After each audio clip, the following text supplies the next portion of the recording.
आपल्याला गांधीनगरच्या विषयामध्ये कल्पना असेल की सुप्रीम कोर्टाचा 22 एप्रिलला लागलेला निकाल, त्याच्यामध्ये आपली जी हद्द आहे याच्यावरती सुप्रीम कोर्टाने शिक्कामोर्तब 22 एप्रिलला केलेलं आहे की ही हद्द महानगरपालिकाचीच असून उसगाव ग्रामपंचायतीचा याच्यावरती कुठलाही हद्दीवरती दावा नाही. आणि त्या अनुषंगाने आम्ही पूर्ण सर्वे केला.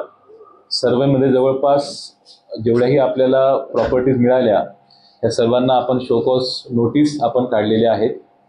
आणि त्या शोकॉज नोटीस काढल्यानंतर काही व्यक्ती हायकोर्टामध्ये गेले होते, मान्य उच्च न्यायालयात.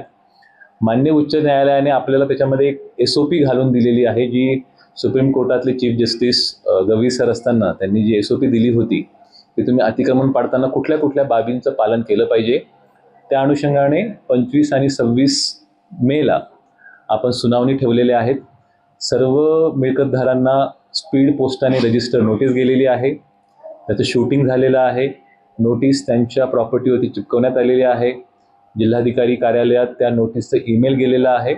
आणि आता 25 आणि 26 तारखेला अतिरिक्त आयुक्तांच्या अध्यक्षतेखाली त्याच्या सुनावणी होतील व्हिडिओ रेकॉर्डिंगमध्ये. तेव्हा आपण वाजवी संधी ही मिळकतधारकांना देऊ, त्यांचं म्हणणं ऐकून घेऊ. प्रत्येक फाईल, प्रत्येक व्यक्तीचं आम्ही डॉक्युमेंटेशन करणार आहोत आणि त्याच्यामध्ये मग सुप्रीम कोर्टाच्या गाईडलाईननुसार पुढे कारवाई आम्ही आमच्या महापालिकेच्या वतीने करणार आहोत. एकदा निकाल झाल्यानंतर परत तो ऑनलाईन पोर्टलला तुम्हाला निकाल अपलोड करावा लागतो. परत 15 दिवसाचा वेळ द्यावा लागतो. तरी माझं नागरिकांना आपल्यामार्फत आवाहन आहे की पहिली गोष्ट, कुठलंही कन्स्ट्रक्शन शासनाच्या नियमाच्या पलीकडे जाऊन करू नये, हा एक भाग.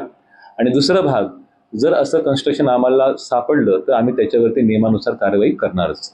निश्चितच अतिक्रमण हे 2 पार्टमध्ये आहेत. एक पब्लिक प्रॉपर्टीवरती झालेलं अतिक्रमण, विशेष करून जे काही स्टॉल धारक असतील किंवा फेरीवाले असतील, तर त्या बाबतीमध्ये मध्यंतरी मीटिंग महापौरांकडे झाली होती की ह्या लोकांचं फेरीवाला समिती जोपर्यंत गॅझेट नोटिफिकेशन निघत नाही तोपर्यंत आपल्याला त्याच्यावरती लोकांची मीटिंग घेऊन त्यांना हॉकर झोन डिक्लेअर करता येईल का. तर आता मलाही वेळ मागच्या आठवड्याभरापासून कंटिन्यू GB आणि बरेचसे काम असल्यामुळे मला वेळ भेटला नाही. पण आम्ही त्याची मीटिंग घेऊ. आणि ह्या बाबतीमध्ये सुद्धा ही जबाबदारी फक्त एकटी महानगरपालिकेची किंवा आयुक्तांची नसून सर्वसामान्य नागरिकांनी सुद्धा जबाबदारीने वागणं गरजेचं आहे. की जे हॉकर्सला 2018 मध्ये ज्यांना रजिस्टर्ड करण्यात आलेलं आहे, ज्यांची नोंद आहे, नोंदणीकृत आहे, असे जर हॉकर्स सोडलेत, असे जर फेरीवाले सोडलेत, तर बाकी सर्व फेरीवाले हे अनधिकृत आहेत आणि त्यांच्यावरती आम्ही कारवाई करणारच. फक्त आता एक GB मीटिंग असो किंवा दुसऱ्या मीटिंग असो याच्यामुळे मला वेळ मिळाला नाही. परंतु ह्या बाबतीमध्ये प्रशासन कुठेही एक पाऊल मागे घेणार नाही. शहर साफ ठेवणं, शहर स्वच्छ ठेवणं, सुंदर नीटनेटके ठेवणं ही जशी माझी जबाबदारी आहे, सर्व नागरिकांची आणि लोकप्रतिनिधींची पण जबाबदारी आहे.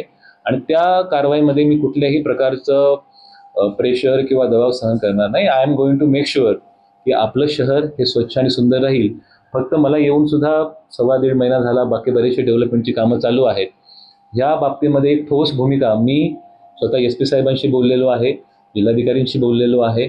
आम्ही तिघही मिळून कॉन्क्रीट प्लॅन, महालक्ष्मी मंदिर परिसर असेल, रंकाळा परिसर असेल, VIP रोड असेल किंवा ज्या महत्त्वाच्या कोर्ट परिसर असेल, हॉस्पिटल परिसर असेल, या ठिकाणी करणार आहोत. तर ही कारवाई अटळ आहे. फक्त माझं म्हणणं आहे की आपण स्वतःहून जर काढून घेतलं तर चांगलं आहे. आणि मध्यंतरी JBने खूप सुंदर ठराव मंजूर केलेला आहे की जे स्टॉल धारक अनधिकृत असतील त्यांच्या गाळे हे जप्त करून, त्यांचं स्टॉल जप्त करून तो परत दिला जाणार नाही. त्या बाबतीमध्ये आता ठराव लवकरच आपल्याला मिळणार आहे. सो तो सुद्धा एक सपोर्ट लोकप्रतिनिधींकडून आम्हाला आहे. धन्यवाद.